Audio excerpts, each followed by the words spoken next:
Boa noite a todos, que a paz de Jesus esteja conosco, nos abençoando em mais uma oportunidade de estudo. Queridos irmãos, agora com esse estudo de hoje, nós encerramos a parte do diálogo com o Padre, né? Então vamos dar um início aqui a esse trecho, que consta aí da página 117 do livro O que é o Espiritismo. Mas antes do início, vamos fazer então a prece para a gente dar começo aos trabalhos da noite.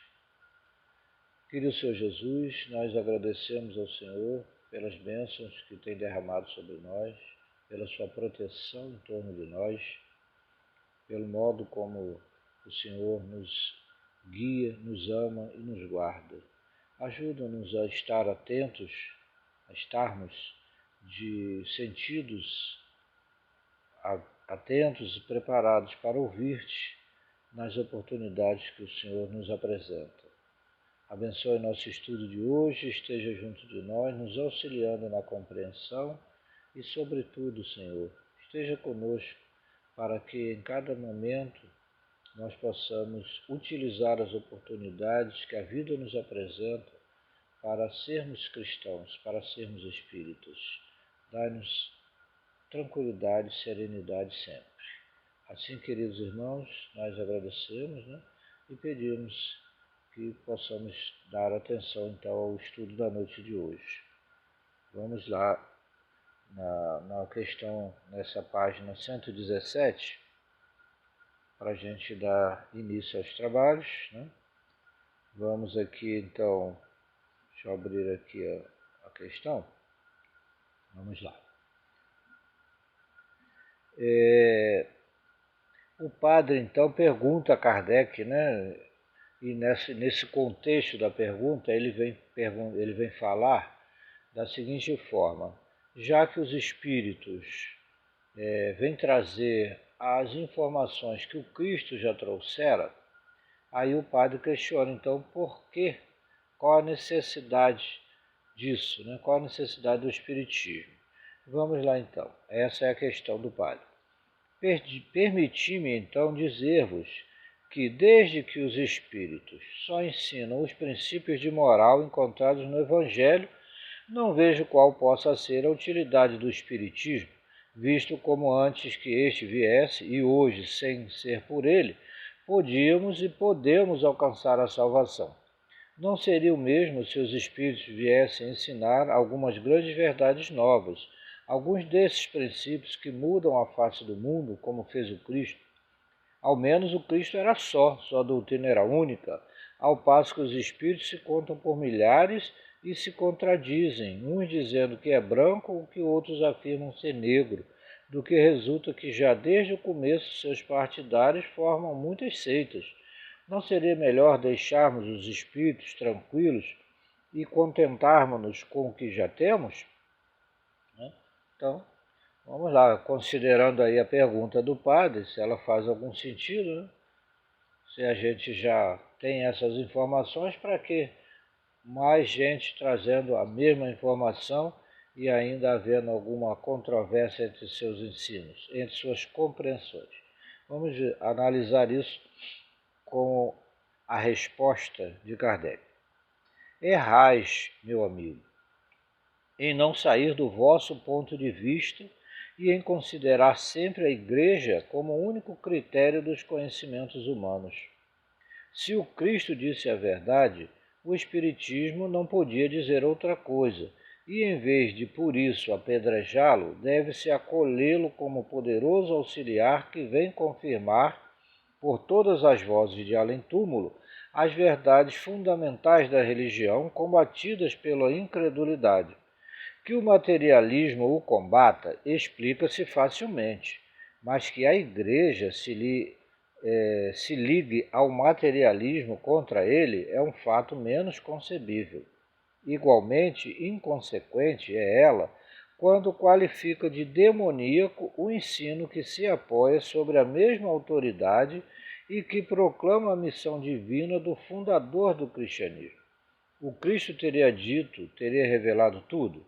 Não, visto que ele próprio disse: eu teria ainda muitas coisas a dizer-vos, mas vós não podeis compreendê-las.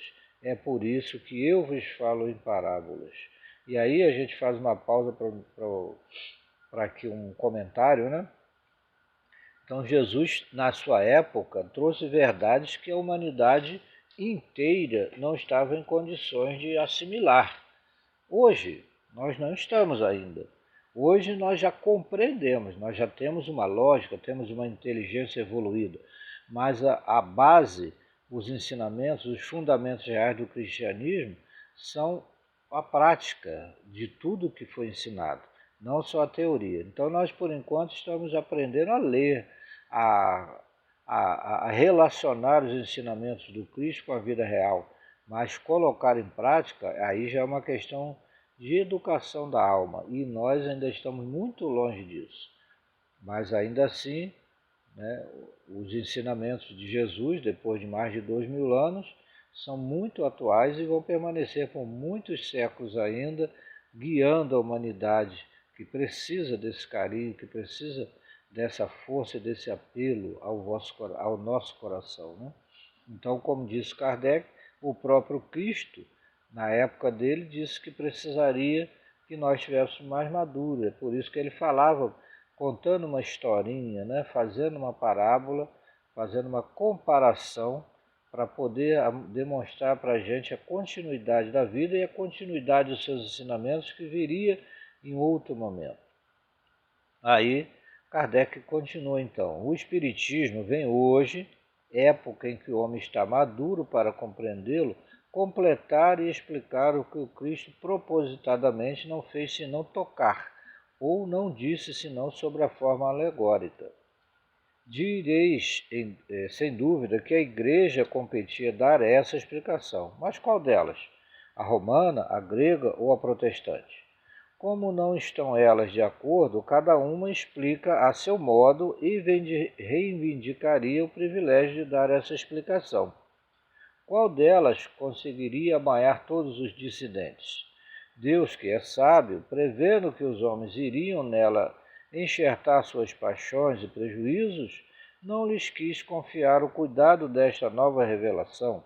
Deu-a aos espíritos, seus mensageiros, que a proclamaram por todos os pontos do globo, fora dos limites particulares de qualquer culto, a fim de que ela possa aplicar-se a todos, e nenhum a transforme em objeto de exploração. Por outro lado, os diversos cultos cristãos não se terão em coisa alguma apartado do caminho traçado pelo Cristo? Seus preceitos de moral serão escrupulosamente observados? Não se lhe tem desnaturado as palavras a fim de que possam servir de apoio à ambição e às paixões humanas quando elas lealmente condenam isso? Né?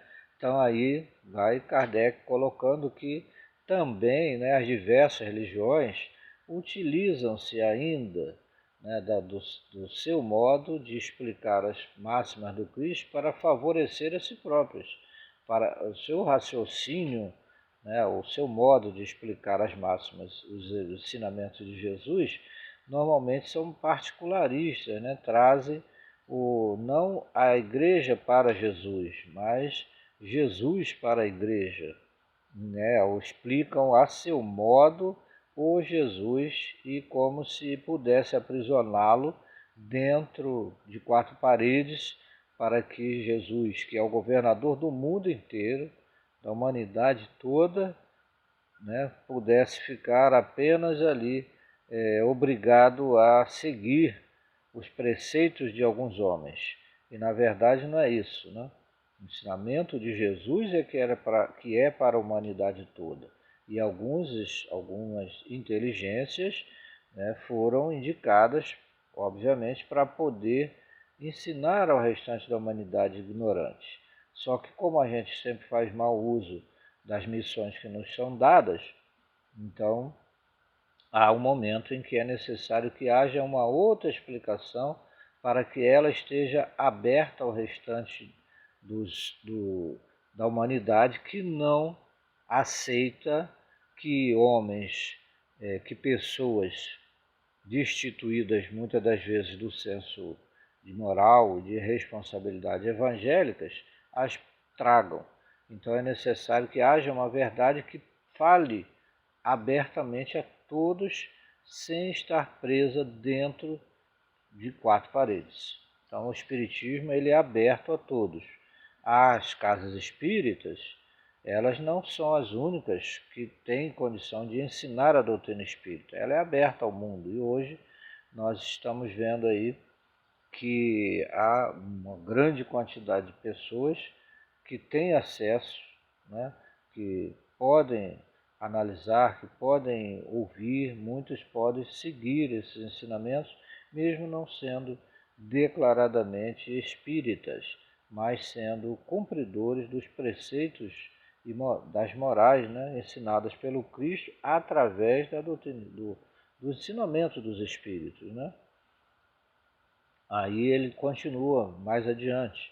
A quantas seitas não tem o cristianismo dado nascimento desde a sua origem? Por que não teve bastante poder a palavra do Cristo para impor silêncio a todas as controvérsias?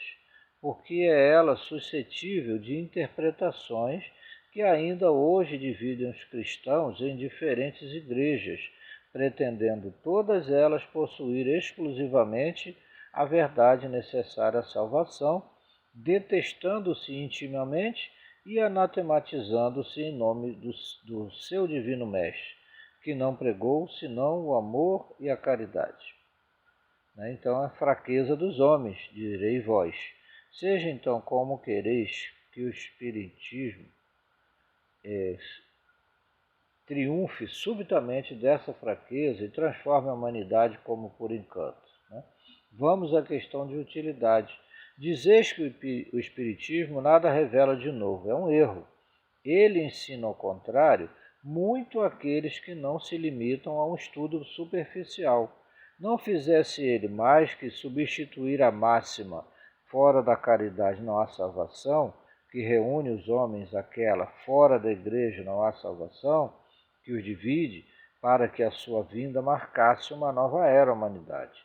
Dissestes que se podia passar sem ele, concordo, como também se podia passar sem muitas das descobertas científicas.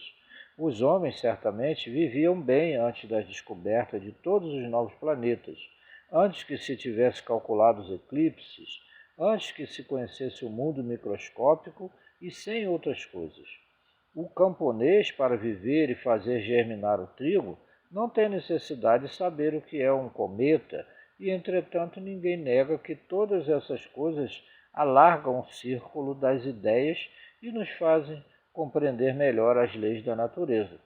Ora, o mundo dos espíritos é uma dessas leis que o Espiritismo nos faz conhecer. Ele nos ensina a influência que esse mundo exerce sobre o corpóreo. Né? Então aí Kardec vai, né, colocando essas informações, né, que a gente não precisava de ter tanto conhecimento para poder sobreviver, né, para comer, apenas para proteger a prole, para ir vivendo, né, e sobrevivendo. Realmente o mundo não precisa, tanto que muita gente não conhece a palavra do Cristo em alguns países e vive-se bem sem isso.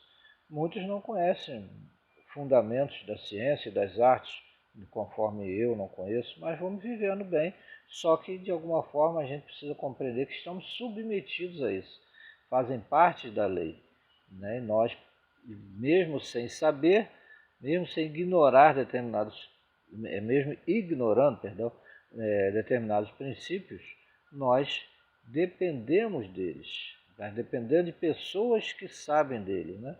Eu não sei fazer um comprimido, mas na hora que eu sinto uma dor de cabeça, eu tomo um comprimido que alguém fez porque estudou uma ciência que eu não precisava, achava que não precisava dela. Mas se não é ela, eu poderia sofrer muito mais, né? Então, hoje, nós dependemos muito das descobertas científicas. Sempre foi assim, né?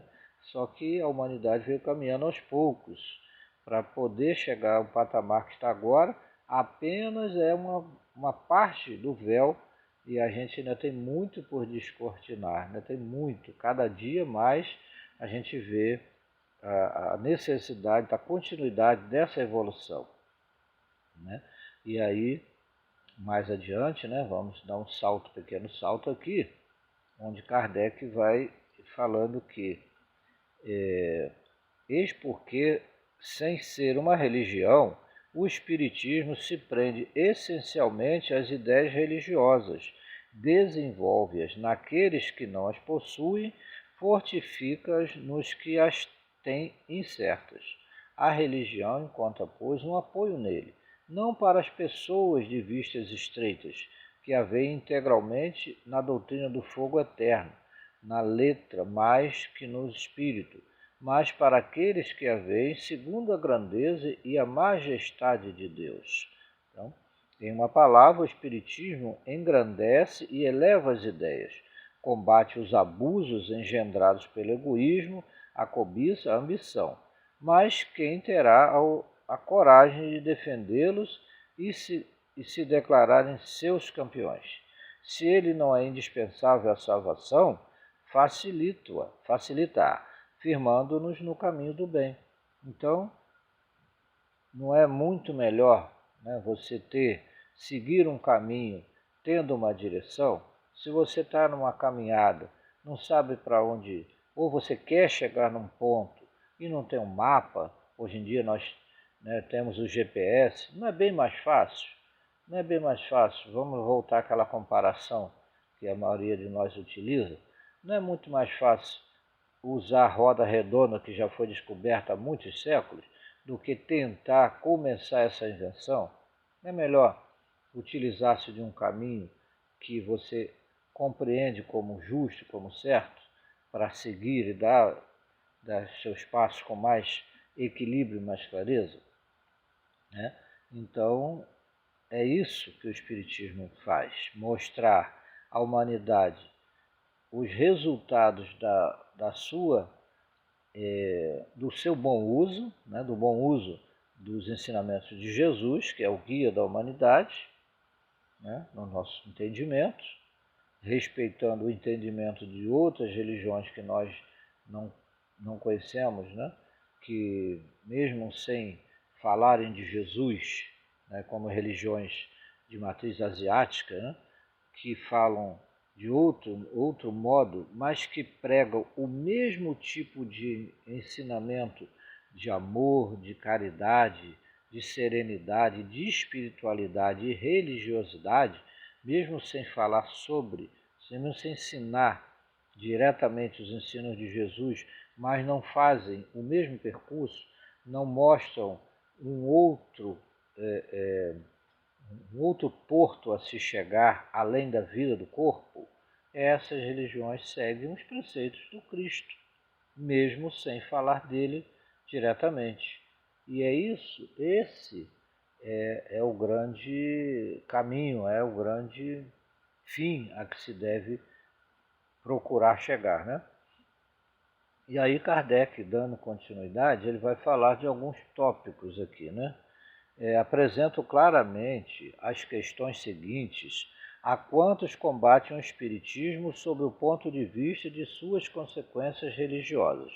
Primeira, quem terá melhor quinhão na vida futura? Aquele que não crê em coisa alguma ou aquele que, crente das verdades gerais, não admite certas partes do dogma? Segunda, o protestante e o cismático serão confundidos na mesma reprovação que o ateu e o materialista? Terceira, o que não é ortodoxo no rigor da palavra, mas faz o bem que pode, que é bom e indulgente para com o próximo, leal em suas relações sociais, deve contar menos com a salvação do que aquele que crê em tudo, mas é duro, egoísta e baldo de caridade? Então esses são alguns tópicos, né, que se apresentam, que Kardec faz ressaltar do entendimento do que as verdades espíritas nos orientam, que fazem todo sentido, que não é o fato de eu estar com um livro escrito há milênios, que eu chamo de Bíblia, né, levando ele para mostrar aos outros, né, que eu faço parte de uma determinada religião, que eu vou ser melhor do que aquele que muitas das vezes nem sabe ler, mas que pratica, né? Normalmente a caridade faz o bem. O resultado final é que conta. A informação é muito importante, mas sempre lembrando, a prática é tudo. Qual terá mais valor aos olhos de Deus? A prática das virtudes cristãs sem a dos deveres da ortodoxia, quer dizer, sem aqueles rigores, né, impostos pelas religiões, né, pelas seitas, vamos dizer assim, sem a forma alegórica, sem os rituais de cada culto? Será que só essa forma, essa fórmula é que te abre os caminhos? Ou aquela maneira de viver, de viajar, é que é realmente a mais importante, né? Respondi, senhor Abade, aí vem Kardec fechando esse trecho, né, da entrevista com o padre. Respondi, senhor Abade, às questões e objeções que me dirigistes, mas, como vô-lo disse no começo, sem intenção alguma preconcebida de conduzir-vos às nossas ideias e de mudar as vossas convicções, limitando-me tão somente a fazer-vos encarar o Espiritismo sob seu verdadeiro aspecto. Se não tivesses vindo, eu não vos teria ido procurar. Não quer isso dizer que desprezássemos a vossa adesão aos nossos princípios, caso ela se verificasse. Longe disso. Julgamo-nos sempre felizes pelas aquisições que fazemos, as quais têm para nós tanto maior valor, quanto mais livres e voluntárias são. Não só não temos o direito de exercer constrangimento sobre quem quer que seja, como também sentiríamos escrúpulo em ir perturbar a consciência dos que, tendo crenças que os satisfazem, não venham espontaneamente ao nosso encontro. Então, é isso que ele vai, né, informando aí, que realmente a doutrina espírita está aberta a tantos quanto quiserem procurá-la.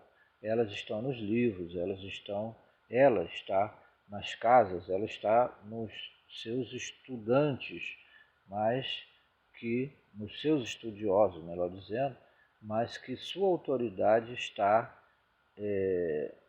na prática do bem, na moral do Cristo, e não apenas na moral dos homens.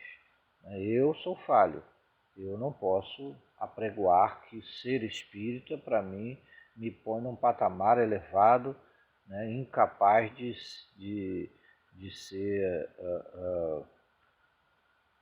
diminuído, né, incapaz de ser, vamos dizer assim, discutido, questionado.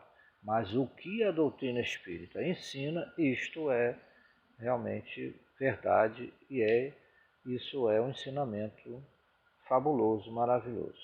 Então, dando continuidade nesse trecho aqui, Kardec segue. Nesta rápida exposição, esforçamo-nos por indicar os pontos sobre que particularmente se deve fixar a atenção do observador. A ignorância dos princípios fundamentais é a causa das falsas apreciações da maioria daqueles que querem julgar o que não compreendem ou que se baseiam em ideias preconcebidas. Se desta leitura nascer o desejo de continuar, deve-se ler o Livro dos Espíritos, no qual os princípios da doutrina estão completamente desenvolvidos. Depois, o Livro dos Médiuns, para a parte experimental. Peço desculpas aqui, deixa eu voltar rapidamente, que antes dele falar do Livro dos Espíritos, ele fala desse livro aqui, o que é o Espiritismo, né? Que vai dar o tópico, vai dar ali o vocabulário, vamos usar esse termo, para você dar continuidade. Se depois disso, depois dessa leitura, desse estudo do que é o Espiritismo, o desejo de se esclarecer continuar crescendo, a vontade de continuar naturalmente abrindo, né, querendo abrir mais portas, então leia-se o Livro dos Espíritos. E depois, caso continue essa vontade, essa necessidade, para isso eu estou falando para quem está iniciando, né? Para quem já é espírita, para quem já está frequentando e faz parte do movimento espírita, essa leitura é obrigatória, né? Para que você procure se informar e poder saber do que está falando. Obrigatório nesse sentido, né? Não que você só vá conseguir a salvação se ler esses livros, não é por aí, né? Mas é para poder fazer compreender melhor a sua religião, aquela que você abraça, você precisa estar informado. Então aí vem o Livro dos Médiuns para a parte experimental, que é isso que ele fala, destinado a servir de guia aos que desejarem operar por si mesmos, né? Como aos que quiserem bem compreender os fenômenos. Vêm depois as diversas obras em que são desenvolvidas as aplicações e as consequências da doutrina, como o Evangelho segundo o Espiritismo, o céu e o inferno, ou a justiça segundo o Espiritismo, etc. Ele não citou aqui ainda, provavelmente na época desse livro ainda não tinha o livro A Gênese, né? Mas são livros assim abençoados, maravilhosos, que nós temos a oportunidade de ler e hoje em dia temos audiobooks, né? Hoje em dia nós temos esses livros acompanhados de explicações, né? E assim, está bem mais fácil, né, da informação chegar até nós. Queridos, nós com esse tópico então fechamos esse diálogo com o padre, que é a nossa querida diretora da área de assuntos doutrinários, Marcele, nos fez, foi muito, foi muito bom da parte dela que tivesse dividido, porque realmente esse capítulo só do diálogo com o padre ele é muito grande, foi muito bom da parte da Marcele ter feito isso em divisões, né? Ter dividido para que a gente possa estudar com mais minúcias, com mais calma e não passar correndo num estudo apenas de alguns minutos. Queridos, um forte abraço, que Deus nos abençoe e ilumina a cada um de nós. Que a paz de Deus continue e vamos ao estudo, né, no grupo do WhatsApp da Sala Chico. Um abraço a todos, um beijo no coração. Que assim seja.